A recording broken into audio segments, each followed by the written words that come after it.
이름으로 환영합니다. 우리는 지난 시간부터 청년부의 한 해 주제인 리셋, 리셋인데 가운데 리하고 세미콜론이 들어가 있어요. 그 다음에 셋, 리셋, 회복이라는 제목으로 말씀을 계속해서 나누고 있습니다. 이 표현은 우리가 방금 읽은 마태복음 11장 28절부터 30절까지의 말씀을 통해서 나오게 된 것인데요. 수고하고 무거운 짐진 자들아, 그 다음에 뭐예요? 다 내게로 오라. 리는 다시 돌아오는 것입니다. 다 내게로 오라는 것이고요. 그 다음에 그러면 주님께서 어떻게 해주신다고 했어요? 쉬게 해주신다고 했죠. 세미콜론은 쉼표입니다. 쉬게 해주시리라 라는 뜻이죠. 그 다음에 마지막으로 셋은 뭐예요? 셋은 정렬되는 거죠. 세팅이 되는 거죠. 그 세팅은 무엇입니까?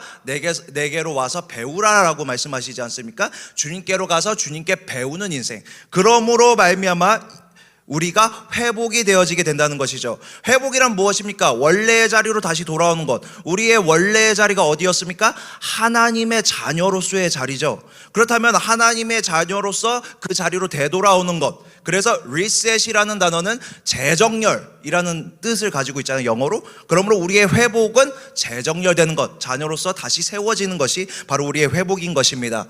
그래서 지난 시간에는 첫 번째로 내게로 오라라는 제목으로 말씀을 나눠봤어요. 여러분, 내게로 오라라는 것은 무엇입니까? 방향을 전환하라는 말이에요.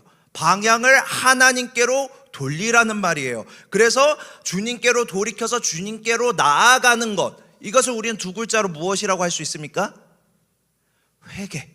회개인 것입니다. 자, 회개하여서 주님께로 돌이키는 것, 주님께 나아가는 것, 그것이 바로 믿는 자의 삶의 시작이요, 그리고 진정한 회복의 시작인 것이죠.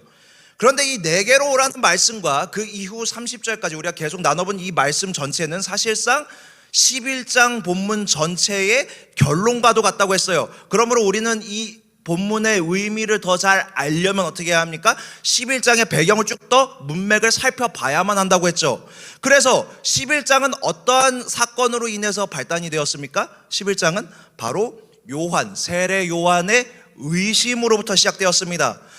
세례 요한은 여러분, 메시아의 오실 길을 준비한 선지자였어요. 광야에서 심판날이 가까이 왔으니, 하나님 나라가 가까이 왔으니 회개하라 라고 외쳤던 선지자였죠. 그는 예수님의 사역을 보면서 이분이야말로 진정 내가 준비하고 있던, 예비하고 있던 그 메시아다 라고 생각이 들었습니다. 그런데 그 예수님의 사역이 처음에는 내 생각과 맞았는데 어느 순간부터 죄인을 심판해야 할 예수님이 어떻게 하셨습니까? 회개를 촉구해야 되는 예수님이, 심판하셔야 할 예수님이 어떻게 하셨어요? 죄인들과 함께 식사를 하시기 시작하시는 겁니다. 아니, 그냥 아예 매국노인 세리 레위를 제자로 삼아버리신 것이죠. 죄인들의 친구가 돼버리신 것입니다. 반면에 지금 자기는 어때요? 입 바른 소리를 하다가 감옥에 갇혔습니다. 아니, 주님이 정말 메시아라면은 나같이 주님을 위해 따르는 나 같은 사람을 옥문을 열어주고 구해줘야 하는 거 아니에요? 그런데 죄인들과 지금 같이 놀고 있는 게 말이 돼요? 그러니까 요한의 마음에 이런 의심이 들기 시작한 거예요. 그래서 제자들을 보내서 예수님께 이렇게 물어봤던 것이죠. 우리 3절을 한번 같이 읽어보겠습니다. 3절입니다. 시작. 예수께 여짜오되 오실 그이가 당신 오니이니까 우리가 다른 일을 기다리오리까. 아멘. 여러분, 여기서 당신이 오실 그이이십니까? 할 때 이 오실 그이라는 단어를 영어 성경으로 보면은 the expected one입니다. 무엇입니까? 당신이 정말 내가 기대하던 그 사람이냐는 거예요. 그러니까 요한은 자기가 구약 성경을 해석한 대로 메시아의 사역을 지금 기대하고 있었고요. 그리고 또 자기가 기대한 대로 뭐 하고 있었어요? 예수님의 메시아로서의 사역이 적합한지 평가하고 판단하고 있었다는 것이죠. 여러분, 여기서부터 우리의 회개의 첫 방향성을 깨닫게 되는 것입니다. 뭐예요? 바로 우리가 기대한 대로 주님을 제안하고 우리가 기대한 대로 내 삶에 벌어지는 일들을 해석하는 걸 멈춰야 한다는 것이죠. 삶에 일어나는 일들에 대한 해석의 권위를 주님께 맡기고, 때로는 내가 기대한 대로 일이 벌어지지 않더라도 낙망하거나 좌절하지 말고 뭐예요? 주님이 일하시는 것을 기대해야만 한다는 것입니다. 선하신 주님을 기대해야 한다는 것이죠. 자, 이렇게 보면은 지금 요한이라는 사람은 멋있는 선지자이긴 했지만 이 상황, 이 순간 속에서는 어때요? 의인으로서 자격이 없어 보이죠. 행동으로 보면 그렇게 보이죠. 주님을 자기 입맛대로 지금 평가하고 있습니다. 그런데 이 요한에 대해서 주님이 어떻게 평가하셨을까요? 우리 본문 13절과 14절을 함께 읽겠습니다. 시작. 모든 선지자와 및 율법에 예하는 것이 요한까지니 만일 너희가 즐겨 받을진대 오리라 한 엘리야가 곧 이 사람이니라. 아멘. 주님은 요한이 엘리야와 같은 선지자, 곧 나의 길을 예비한 선지자라고 지금 인정해주고 계시는 거죠. 여러분, 지금 요한에게는 그 행위나 중심의 자격이 없었습니다. 그러나 주님은 이제 이 요한을 자기의 기쁘신 뜻대로, 자기의 사랑하는 마음으로 의인이라고 평가하고 인정해주고 계신 것이죠. 이처럼 우리에게는 아무런 공로가 없으나 주님께서 우리를 의인으로 여겨주시고 우리를 자녀로 인정해 주시는 거, 이게 무엇이죠? 두 글자로 뭐라고 하죠? 이 복된 소식이 무엇입니까? 힌트 다 줬다. 복음이죠. 우리에게 아무런 공로가 없지만 주님께서 우리를 자녀로서 인정해 주시는 거, 이것이 바로 복음입니다. 아멘. 그렇다면 이 복음이 우리에게 적용되어져서 우리가 하나님께 인정받게 되는 걸 무엇이라고 해요? 바로 이것을 바로 잘 기억하세요. 하나님의 의라고 하는 것입니다. 아멘. 의는 바로 인정이고 하나님께서 의롭다고 여겨주시는 것은 하나님께서 우리를 인정해 주신다는 것이죠. 아멘. 여러분, 우리는 누구나 의를 갈망합니다. 제가 위랑 의랑 발음이 잘 안 돼요. 자, 의를 갈망합니다. 누구나 인정받기 위해서 살아가죠. 오늘날 참으로 우리가 바쁘고 분주하게 달려나가는 이 시대 속에 살아가고 있죠. 정신없이 바쁘잖아요. 무엇을 위해 다들 그렇게 살아갑니까? 무엇을 위해 열심히 살아갑니까? 하나님 대신에 사람의 의, 사람의 인정을 받기 위해서 살아가는 것입니다. 우리의 못난 죄성은요, 그냥 거저 나에게 의를 준다고 해도, 하나님이라는 절대자의 인정을 준다고 해도 우리는 받으려고 하지 않습니다. 어떻게 해요? 낭만 있게 내가 스스로 내 노력으로 내 힘으로 쌓아 올려가서 나의 공로로 말미암아 사람들에게 인정받기를 구하는 거죠. 우리는 예를 들어 그래서 부를 기준으로 해서, 예전에 이 설교 했던 것 같은데, 부를 기준으로 해서 거지보다는 부자가 되기를 원합니다. 법을 기준으로 해서 범법자보다는 준법자가 되길 원합니다. 인기를 기준으로 해서 아싸보다는 인싸가 되길 원합니다. 그래서 열심히 노력을 하면 내가 공든 탑을 쌓아 올라가다 보면 남들보다 높이 올라서서 어떻게 돼요? 남들의 우러름을 받고, 그럼 뭐예요? 남들에게 인정을 받는 삶, 그것이 곧 남들에게 인정받는 것이 나의 의의요, 나의 존재 가치요, 나의 존재의 의미라고 여기면서 살아가는 것입니다. 여러분, 그러나 현실은 어떻습니까? 현실은 어때요? 여러분, 세상은 심은 대로 거둘 수 있는 세상이 아닌 것입니다. 우리는 노력한 대로 얻기를 원하고, 노력하면은 반드시 노력은 배신하지 않는다라는 것을 믿고 살아가지만 사실은 노력은 우리를 배신합니다. 세상은 심은 대로 거둘 수가 없습니다. 나는 열심히 안타 쳐서 1루에 간신히 갔는데, 혹은 번트 대고 열심히 뛰어가가지고 기어가가지고 슬라이딩 해가지고 1루에 들어갔는데 어때요? 누구는 태어나자마자 3루부터 시작합니다. 나는 정직히 쌓아 올려나가려고, 내 노력으로 정직하게 쌓아 올라나가려고 하는데, 누구는 버젓이 불의를 저지르면서도 승승장구합니다. 이 세상은 어때요? 너무나 부조리한 거예요. 그때 우리는 열심히 살아가는 우리 인생 가운데 갑자기 오히려 열심히 살아가면 살아갈수록 무엇을 더 느껴요? 부질없음을 느껴요. 부조리함을 느끼게 되는 것입니다. 그때에 우리는 지치게 되는 것이에요. 여러분, 이뿐만이 아닙니다. 세상만 부조리합니까? 여러분, 나는 어떤 존재예요? 나는 능력이 부족합니다. 나는 같은 실수를 반복합니다. 나는 불의를 저지르면서 저 승승장구하는 사람들의 손가락질 하다가도 나 역시 어느 순간 저 사람들의 지위와 위치와 신분과 누리고 있는 그 모든 것을 부러워하고 있는 나 자신을 보게 됩니다. 더 최악인 건 무엇이냐 하면은, 뭔가 쌓은 것도 없는데 저 사람들을 쌓기 위해서 범죄라도 저지르지, 나는 쌓은 것도 없는데 남에게 때로는 잘못을 저지르고 있다는 사실입니다. 우리 솔직해져 봅시다. 우리 그런 모습 때때로 보지 않습니까? 그때 나는 어때요? 내 스스로가 나에게는 이 굴레를 끊을 힘이 없는 것만 같이 느껴지는 거죠. 나는 그저 인정받을 수가 없는 존재인 것처럼 느껴지는 것입니다. 나 역시도 어떻게 보면 세상과 마찬가지로 부조리 그 자체인 거예요. 때로는 이런 나의 모습을 보면 어때요? 나 스스로에 대해서 내가 너무나 지치게 되는 거예요. 여러분, 이렇게 내 힘으로 쌓아 올려서 인정받는 길, 이것이 우리에게 마치 수고하고 무거운 짐 진 것만 같이 우리에게 느껴질 때에, 그때에 주님께서 우리에게 찾아와 주시는 거죠. 그리고 그때에 우리에게 주님께서 말씀해 주시는 것이죠. 뭐라고요? 수고하고 무거운 짐진 자들아 다 내게로 오라, 내가 너희를 쉬게 하리라. 여러분, 여기서 주께로 오라는 의미는 무엇입니까? 내가 뭘 열심히 해서 쌓아 올릴 필요가 없다는 거예요. 내가 주님께 나아올 수 있는 자격을 내 스스로가 갖출 필요가 없다는 것입니다. 그저 주님께서 좋은 소식, 복된 소식, 복음을 먼저 우리에게 주시고 초대하시면 거기에 우리가 응답하기만 하면 된다는 것이죠. 여러분, 오늘 요한의 제자들이 떠나간 후에 예수님의 제자들과 무리들 앞에서 예수님께서는 이 요한의 그 순간에 부족하고 자격 없는 그 모습에 대해서, 그러나 의롭다고 평가하시면서 동시에 거기에 서 있는 무리들에게 14절에서 이런 메시지를 던지십니다. 뭐라고 하시냐면, 만일 너희가 즐겨받을진대, 만일 너희가 기꺼이 이 말을, 이 복음의 내용을 수용한다면, 그리고는 15절에서는 또 이렇게 말씀하세요. 우리 함께 읽어볼까요? 15절입니다. 15절 시작.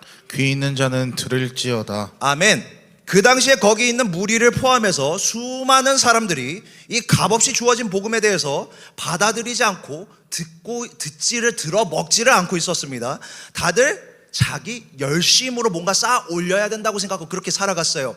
율법의 말씀을 지킬 방법을 수백 가지나 만들어내서 스스로의 삶을 감옥과도 같이 옥죄어 갔습니다. 그걸 해내야만 내가 뭔가 성취한 것 같고 뭔가 남들에게 인정받을 수 있는 것 같이 여기면서 살아갔던 것이죠. 종교적인 열심. 그러나 오늘 요한이 광야에서 복음을 전했기 때문이 아니라 그 요한이 그저 부족해도 주님이 의롭다 평가해 주셨던 것처럼 여러분이 스스로 뭔가를 해내려고 하는 걸 주님께 내려놓고, 그 수고하고 무거운 짐진 것을 주님께 내려놓고 그 복음의 복된 소식에 우리가 응답하게 될 때, 그 초대에 응하게 될 때에 이제 여러분의 삶의 무게와 짐은 어떻게 되는 것입니까? 주님께서 받으시게 되고, 내가 스스로 나를 증명하고 내 존재 가치를 세상에 알려야 되는 그런 삶이 아니라 주님께서 주시는 쉼, 주님께서 인정해 주시는 삶, 그 삶 가운데 우리는 진정한 안식과 쉼을 누릴 수 있게 되는 것이죠. 사랑하는 여러분, 복음이란 결국 무엇입니까? 예수 그리스도의 피값으로 여러분을 사셨다는 것이죠. 여러분이 아무것도 안 했어도 여러분은 예수 그리스도의 피값에 값어치를 지닌 존재가 되는 것이죠. 믿으십니까? 그러므로 여러분이 무엇을 하더라도 매길 실패하고 또 넘어지고 또 죄를 지어도 여러분은 확고부동하게 예수 그리스도의 피값의 가치를 지닌 존재가 된 것입니다. 그것이 바로 우리에게 주어진 복음인 것이에요. 우리가 그 복음의 초대에 응답하기만 한다면, 그렇다면 무엇이에요? 여러분의 인생은 이제 변함없이 하나님의 자녀로서 가치를 지니게 되며, 그러므로 여러분은 내가 나를 증명하기 위해서 분주하게 달릴 필요가 없는 거예요. 이제 주님 안에서 나는 내 인생의 목표를 함께 주님과 달성해 나가는 존재가 되지, 내가 꼭 이걸 이루어야만 내가 나의 나됨을 증명해야 되는 그런 바쁜 삶을 살지 않아도 된다는 것이죠. 여러분, 여기도 어느 정도 나이가 찬 성숙한 청년분들 중에는 한때 교회에서 열심히 섬기다가 회의감을 느껴서 어느 순간부터 대예배만 잠깐 드리다가 그냥 사라지다가 어쩌다가 청년부 예배가 새로 생겼다니까 찾아오신 분들도 계실 것입니다. 여러분이 아직 아무것도 모르고 열정이 있었던 그때, 20대 초반의 그때에 어른들은 여러분 보고 교사로 섬기든 찬양팀을 섬기든 혹은 둘 다 섬기든, 대체로 둘 다 섬기게 되죠. 둘 다 섬기든 주위에 섬겨야 한다고 말했을 것입니다. 뿐만 아니라 주위의 분위기도 그래야만 뭔가 믿음이 있는 사람처럼 몰고 가고, 그리고 믿는 사람이라는 건 뭔가 이런 건 해선 안 되고, 해선 안 될 게 너무나도 많아요. 술자리에도 참석하면 안 되고, 이것도 하면 안 되고, 너무 많죠. 이런 건 해선 안 될 건 너무나 많고, 그리고 저런 것도 해야 할 것도 너무나 많고, 뭔가 우리의 믿음의 생활이 어때요? 감옥과도 같은 거예요. 감옥과도 같은 삶, 뭔가 삶을, 신앙이란, 복음이란 뭔가 나에게 있어서 삶을 통제해 들어오는 것처럼만 느껴지는 것입니다. 그렇게 해야만 뭔가 믿는 사람처럼 뭔가 나에게 말해주고 압박이 들어오는 거예요. 그런데 여러분 20대 청춘을 바쳐서 섬기다 보니 어때요? 남들의 강요에 의해서 나의 열심에 의해서 하다 보니까 어때요? 내 마음이 공허한 거예요. 다 타버린 장작처럼 더 이상 불탈 연료가 내 안에 남지 않게 되는 것입니다. 내 삶은 저기 저 적당히 믿으면서 그냥 주일날 잠깐 왔다가 들어가고 자기 시험 공부하려고 열심히 노력하고 자기 개발하려고 노력하는 저들보다 낫기는커녕 오히려 내 삶의 지금 현재 주소를 보면 뭔가 뒤처진 것 같은 거예요. 나는 봉사를 열심히 했는데 결과를 보니 쟤들이랑 별 차이가 없구나. 그러나 여러분, 그런 생각이 드심에도 불구하고 여러분 이 자리에 오신 것 정말 잘 나왔습니다. 여러분, 이제 우리는요 복음의 사랑을 베푸신 주님께만 집중하면 되는 것이에요. 아버지 하나님이 우리를 사랑으로 자녀 삼으셨다는 사실에만 집중하면 되는 것입니다. 이제 나 스스로를 증명하려고 꼭 쥔 손을 놓고 이제 주님의 품에 안기시기만 하면 되는 것이에요. 여러분, 만약에 무언가를 할 마음이 생긴다면 그것은 이제 주님께서 주시는 거겠죠. 여러분, 신앙생활은요 나를 옥죄어오는 감옥이 아닙니다. 주님 안에서 즐거움을 누리고 평안을 누리고 쉼을 누리고 기쁨을 누리는 게 신앙생활인 것입니다. 여러분에게 끊어져야 할 것들이 있죠. 죄책감을 때로 느끼기는 할 거예요. 그러나 남들이 강요해서 끊으면 안 되는 것입니다. 주님 안에서 여러분이 자유함을 누리게 될 때 기쁨이 그것을 하는 기쁨보다 더 강해져서 나를 전복시키게 될 때 나는 그것이 끊어지게 되는 것이죠. 그러므로 여러분, 그런 마음이 들게 될 때 여러분은 그때 주님께 순종할 수 있게 되는 것이고, 그때 여러분 기쁜 마음으로 교회 봉사를 해나가며 주님과 동역해 나갈 수 있게 되는 것입니다. 그러므로 사랑하는 여러분 모두가 이 복음의 쉼과 또 짐을 내려놓았다는 그 자유를 풍부히 누리시는 저와 여러분 다 되시기를 간절히 소망합니다. 자, 두 번째입니다. 예수님께서는 뒤이어서, 두 번째까지밖에 없어요. 세 번째 없습니다. 자, 예수님께서는 뒤이어서 복음의 초대에 응답하지 않는 당시 세대를 향해서 이렇게 이야기하세요. 우리 길지만 16절부터 19절까지를 함께 같이 읽어보겠습니다. 함께 읽겠습니다. 시작. 이 세대를 무엇으로 비유할꼬? 비유컨대 아이들이 장터에 앉아 제 동물을 불러 가로되 우리가 너희를 향하여 피리를 불어도 너희가 춤추지 않고 우리가 애곡하여도 너희가 가슴을 치지 아니하였다 함과 같도다. 요한이 와서 먹지도 않고 마시지도 아니하매 저희가 말하기를 귀신이 들렸다 하더니 연자는 와서 먹고 마시매 말하기를 보라 먹기를 탐하고 포도주를 즐기는 사람이요 세리와 죄인의 친구로다 하니 지혜는 그 행한 일로 인하여 옳다함을 얻느니라. 아멘. 자, 요한이 경건한 삶을 살아가면서 회개의 복음을 전파해도 사람들은 듣지 않고 뭐라고 평가했어요? 귀신이 들렸다고 평가했습니다. 반대로 예수님이 거꾸로 죄인들과 어울리면서 사랑을 보여주니까 그때는 또 어떻게 했어요? 그거 역시도 비판하면서 따르기를 거부했습니다. 그게 그 시대의 사람들의 모습이었어요.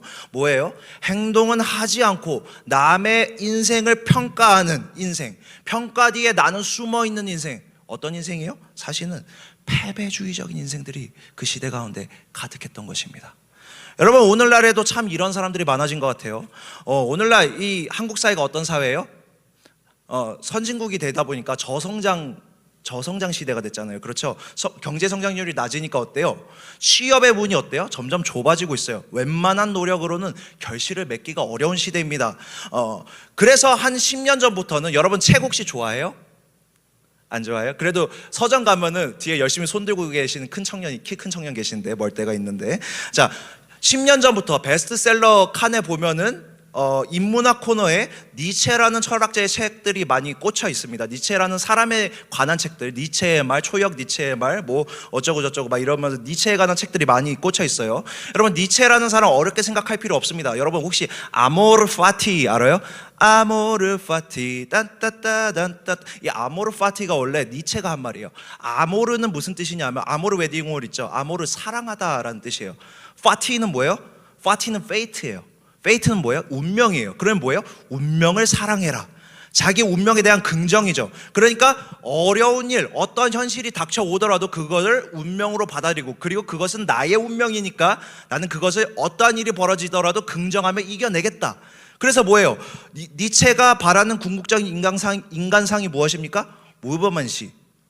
위버맨시 뭐예요? 초인, 슈퍼맨이 되라는 거예요. 자기 개발을 계속 해나가라는 거죠. 어쩌면 한국 시대에 어울리지 않습니까? 너무나 힘든 저성장 시대지만 우리 함께 자기 개발해서 이겨내보자. 그러니까 그것이 인문학적으로 니체의 책들이 팔리게 된 것이죠. 근데 이런 부정적인 현실이 니체가 처음 각광받기 시작한 게 한 10년 정도 됐거든요. 이 부정적인 현실이 5년이고 10년이고 계속돼요. 어떻게 돼요? 이 초인이 되어지는 이겨내는 환상이 점점 깨어지기 시작하는 거죠. 그 다음에 요새 각광받기 시작하는 철학자가 있습니다. 누군지 아십니까? 쇼펜하우어입니다. 쇼펜하우어라는 사람 어떻게 생겼냐면 혹시 철권의 헤이아치 알아요? 헤이아치 컷이에요. 헤이아치처럼 생겼는데 이 사람은 어떤 사람이냐 쉽게 생각하면은 염세주의자, 비관주의자입니다. 그러니까 인생은 어차피 고통이야. 이 고통의 현실은 우리가 극복해낼 수 없는 부분이 있어. 그러니까 이룰 수 없는 기대를 해봤자 고통은 점점 더 커질 뿐이야.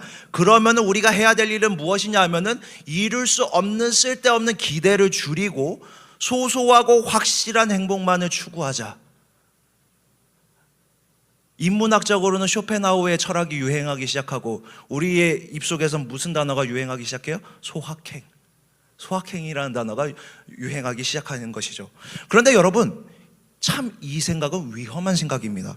왜 그러냐 하면은 기대가 작아지면 용기가 작아지고요. 용기가 작아지면 어떻게 되죠? 어차피 이건 안 돼. 난 못해. 이건 못하는 거야. 사람의 마음이 어떠한 삶에 있는 현실에 있는 어떤 행동해야 될 것에서부터 자꾸 멀어지게 만들어요. 생각만 하게 만들고 주저하게 하고 도망가게 만듭니다. 그래서 이 사회가 점점 어떤 세대가 되느냐, 뭔가를 만들어내는 사람, 도전하는 사람, 앞서 나가는 사람들이 많아지는 게 아니고 어때요? 패배주의에 물들어서 적은 기대를 가지고 자꾸 평가하는 사람들이 많아지게 되는 거예요. 유튜브 댓글로 막 사람을 죽이듯이 평가해요. 그러면 너는 뭔데? 넌 뭘 만들어낼 수 있는데? 라고 물어보면 아무것도 할 수가 없는 세대, 그런 세대가 되게 되는 것이죠. 남이 해놓은 건 비웃고 자기는 아무것도 시작하지 않는 삶, 이 세대를 가리키는 것만 같습니다. 요한이 와도 귀신 들렸다고 하고 예수님이 와도 먹보, 술꾼, 죄인의 친구라고 치부합니다. 피리를 불어도 춤추지 않고 애곡해도 가슴을 치지를 않습니다. 왜요? 반응하면 어떻게 해야 돼요? 반응하면 내가 움직여야 하거든요. 반응하면 내가 앞장서서 나가야 되거든요. 그래서 내 인생이 내가 얼마나 겁쟁이인지, 내가 얼마나 볼품없는지, 사실 얼마나 입만 살아있는지가 드러나게 되거든요. 그런데 어떻습니까? 평가는 어떻습니까? 평가는 안전해요. 평가만 하면 어때요? 실패할 일이 없어요. 남들의 한 일에 대해서 평가하면 내 인생은 실패할 일이 없거든요. 상처받지 않거든요. 책임질 필요가 없거든요. 그래서 용기 없는 패배주의는 결국 어떻게 됩니까? 행동 없는 평가자로 남아서 댓글만 싸지르고 있는 것입니다. 그런데 오늘 주님께서 19절의 마지막에, 아까 길게 읽었던 9절의 마지막에 뭐라고 말씀하시는지 아십니까? 지혜는 그 행한 일로 인하여 옳다함을 얻느니라. 아멘. 무엇입니까? 말로만, 평가로만, 비난으로만 옳다함을 얻는 게 아니라는 거예요. 뭐예요? 하나님 나라의 지혜는 결국 열매로서 드러나야만 한다는 것입니다. 여러분, 요한의 금식도, 예수님의 죄인들과 함께한 식탁도 그 시대 사람들의 평가하는 기준으로는 다 틀린 것 같아 보였지만 하나님은 그 모든 길들, 틀려 보이는 길들을 통해서, 그들의 순종을 통해서 구원의 역사를 이루어 나가셨던 거죠. 그러니까 오늘 주님이 우리에게 요구하시는 것은 단 한 가지인 것입니다. 평가자가 되지 말고 응답자가 되자. 복음의 부르심에 응답자가 되자. 그리고 주님의 말씀에 순종하는 실행자가 되자. 장터에서 구경하고 가만히 있는 사람이 아니라 주님의 부르심의 마음으로 응답하는 사람이 되자는 거예요. 그래서 오늘 예수님께서 25절을 보면은 이렇게 말씀하시는데, 지혜롭고 슬기로운, 그러니까 현실을 잘 파악하고 평가를 잘 하는 사람, 뭔가 대단한 사람이냐, 뭔가 평가를 하는 사람, 그 사람보다는 어린아이, 여기 어린아이라고 약하게 표현되어 있죠. 원어로 보면 어리석은 사람이에요. 어리석은 사람, 어리석어 보이나 믿음으로 반응할 수 있는 사람, 주어진 현실을 바라보고 가망을 점쳐서 두려워 떨며 있는 사람이 아니라 믿음의 눈을 들어 주님을 바라보고 앞으로 도전해 나가는 사람, 그 사람만이 천국의 비밀을 알 수 있고 맛볼 수 있다고 주님께서 말씀해 주고 계신 것이죠. 그러나 여러분, 우리가 어떻게 이걸 할 수 있습니까? 아시다시피 앞에서 보다시피 이 시대는 너무나 어렵습니다. 우리에게 열매가 결실을 맺기가 너무나 어려운 시대입니다. 실패가 이제는 지긋지긋합니다. 도전하기가 싫습니다. 가망 없는 현실이 주어져 있습니다.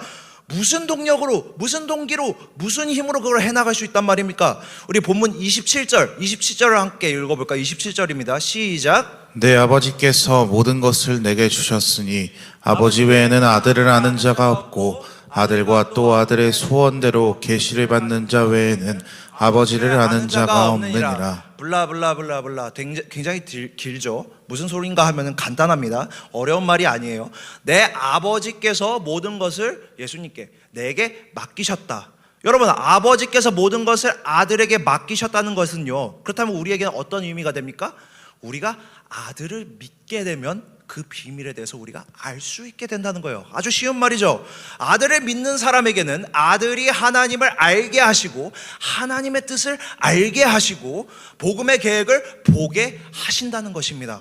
다시 말해서 내 인생이 지금 어떤 모양이든 주님은 은혜의 계획대로, 그 경륜대로 나를 이끄신다는 것을 날마다 삶 가운데 우리가 주님 붙잡고 나아갈 때에 주님께서 깨닫게 하시고 누리게 하신다는 거예요. 그래서 믿음이 생기면 인생을 보는 눈이 바뀌어버리게 되는 거예요. 우리는 늘 주어진 현실로 내 삶을 판단하죠. 가망이 없다, 끝났다, 또 실패다, 나는 안 돼. 그러나 복음은 그 평가와 판결, 나를 향한 평가조차도 멈추게 하는 것입니다. 왜냐하면 내 삶은 내가 잘하는 것이 아니요, 누가 잘하세요? 창세전부터 여러분을 택하여 부르시고 그 선하신 계획을 모든 것을 예비하셨으며 그 계획대로 여러분을 인도해 가시는 주 하나님 아버지의 은혜의 계획, 그 은혜의 계획을 가지고 계신 주님께서 여러분을 더 잘 아시기 때문입니다. 그러므로 여러분 스스로를 평가할 것이 아니라 그 주님의 계획을 신뢰하면서 붙잡으면서 나아가면 주님께서 깨닫게 하신다는 거예요. 그러므로 사랑하는 여러분, 우리가 평가자의 자리에서 벗어날 수 있는 동력은 긍정적으로 생각해보자, 이따위 것이 아닙니다. 세상에 뭐 어떤 자기 개발하면 승리할 수 있다, 이딴 것도 아닙니다. 은혜의 계획을 굳게 붙잡는 믿음만이 우리를 살리는 것입니다. 그 마음이 들어오면 지친 사람은 다시 어떻게 돼요? 기대하지 못한 것들을 기대할 수 있게 됩니다. 세상 사람들은 보면 미쳤다고 하죠. 그러나 주님, 나의 이러한 연약한 조건과 현실로도 주님은 큰 일을 이루실 것을 나는 기대합니다. 기대할 수 있는 거. 여러분, 가능성이 있는 일을 붙잡는 것 같고 믿음이라고 하지 않습니다. 그것은 그냥 사실에 대한 인지라고 하죠. 믿음은 무엇입니까? 보이지 않으나 그 보이지 않는 인생 가운데서 일을 이루어 가시는 그 주님을 바라볼 수 있는 믿음의 눈을 가지고 그 주님을 바라보고 붙잡는 것, 그것이 바로 믿음인 것입니다. 그러므로 사랑하는 여러분, 올 한 해 2026년 이 믿음을 가지고 승리하시는 저와 여러분 다 되시기를 간절히 소망합니다. 말씀을 맺겠습니다. 여러분, 니체라는 철학자는요 또 이런 말도 남겼어요. 제가 종종 설교 때 인용하곤 하는데, 인류 최대의 비극은, 우리 인생의 최대의 비극은 무엇이냐 하면은 고통이 주어지는 것이 아니라 그 고통의 의미를 도저히 발견할 수 없는 것이다, 이렇게 말합니다. 여러분, 우리는 사실 대단한 열사들을 보면은, 독립투사들을 보면 고통을 잘 견딥니다. 그런데 그 고통은 무엇을 위한 고통이에요? 독립을 위한 고통이죠. 명분이 있습니다. 대의가 있습니다. 목표가 있습니다. 의미가 있습니다. 그런데 우리 인생에 우리가 힘든 건 무엇입니까? 고통의 의미가 없을 때에, 무의미한 고통일 때 우리는 견딜 수가 없게 되는 거예요. 삶의 부조리와 나의 부족함 속에서 어떤 의미도 발견하지 못하는 것, 이것이야말로 우리 인생의 가장 큰 비극이요, 우리를 지치게 만드는 것입니다. 실제로 우리의 매일의 삶은 돌고 도는 반복과도 같습니다. 주어진 현실은 계속해서 반복되면서 우리를 옥죄고요, 우리도 우리의 연약함을 벗어나지 못하고 돌고 돌고요, 지루하고 반복되는 일상이 매일 원처럼 돌고 있습니다. 돌고 있는 것만 같습니다. 우리는 우리 인생에 앞으로 나아가지 못하는 현실, 우리 인생에 어떠한 의미도 발견할 수 없다는 현실에 좌절하면서 계속 맴돌고 돌게 되는 것입니다. 그러나 우리가 주님께로 나아오게 될 때에 이 지루하고 반복되는 일상은 단순한 원으로 순환적으로 끝나는 게 아니게 되는 것입니다. 바로 이것은 나사의 나선형 홈이 되는 것이죠. 나선형 홈은 무엇입니까? 나사를 위에서 보면 어때요? 동그라미가 반복되고 있는 것 같죠? 그러나 그 동그라미가 끊어져 있습니까? 아니죠. 이어져 있죠. 나선형으로 앞으로 뚫고 나옵니다. 그리고 그 나선형은 무엇을 위해 존재하고 있습니까? 그 원은 무엇을 위해서 존재하게 되는 거예요? 벽이라는 목표를 향해서 박혀 들어가게 만드는 나선형, 그것으로서 존재하게 되는 것이죠. 그 홈이 존재하게 될 때 벽에 더 용이하게 박혀 들어갈 수 있게 되는 것입니다. 그 벽, 그 목표에는 누구의 힘으로 우리는 갈 수 있습니까? 우리의 힘으로 돌아요? 맨날 같은 데를 반복해요? 우린 제자리를 맴돌 뿐입니다. 우리는 헛돌아요. 누가 우리를 박아 넣을 수 있습니까? 나사에는 드라이버가 필요하죠. 십자가 드라이버. 여러분, 예수 그리스도의 십자가 드라이버가 우리를 돌리셔서 우리의 인생의 의미를 보장하시고 종결 지으시고 우리 인생의 의미를 하나님의 나라의 자녀로서 확정 지어 주시게 되는 것입니다. 사랑하는 여러분, 사람은 누구나 의미를 추구합니다. 인간은 의미를 추구하는 동물입니다. 우리 인생의 의미를 찾으려는 그 수많은 지치는 모험 속에서 우리 인생의 가장 확실한 보장은 무엇입니까? 나의 부족한 결단입니까? 나의 흔들리는 열심입니까? 내가 만들어낸 언젠가 흩어 사라져버릴 그런 어떠한 의미들입니까? 그렇지 않은 것입니다. 우리의 확실한 보장은 무엇입니까? 십자가 드라이버, 예수 그리스도의 복음인 것입니다. 아버지께서 모든 것을 아들에게 주셨고 그 아들이 우리를 아시며 우리를 이끄시며 은혜의 계획대로 우리의 삶을 붙들어가며 계속 돌리고 계신다는 그 사실이 우리의 소망의 근거가 되는 것입니다. 우리가 그 안에 있게 될 때 때로는 우리가 반복되는 것처럼 느껴지지만 그건 뭐예요? 헛도는 게 아니라 전진이 되는 것이고 우리의 오늘의 인생은 무의미하고 무가치한 게 아니라 의미 있고 뜻이 되며 우리의 길은 현실이 판결하는 길이 아니라 복음이 이끄는 길로 확정되게 되는 것이죠. 그러므로 사랑하는 여러분, 수고하고 무거운 짐진 여러분, 오늘 이 말씀을 통해서 2026년도 새로운 전환점이 되시는 저와 여러분 되기를 간절히 소망합니다. 주께로 나아오며 주의 은혜의 계획을 붙잡으며 주님께서 돌려가시는 인생, 그러므로 주님께서 동력이 되시기 때문에 내 인생은 반드시 의미 없이 끝나지 않는다. 남들이 보기엔 망한 것 같지만 내 인생 망하지 않았다. 여기서 끝나지 않았다. 그리고 뿐만 아니라 내가 혼자 힘으로 앞으로 나아가기 어려울 때 주님께서 나에게 힘을 공급해서 이끌어 줘 가고 계신다. 그 사실을 붙잡고 2026년도 승리하는 저와 여러분 다 되시기를 간절히 소망합니다. 우리 빠르게 내 영혼은 안전합니다 찬양하고 잠시 기도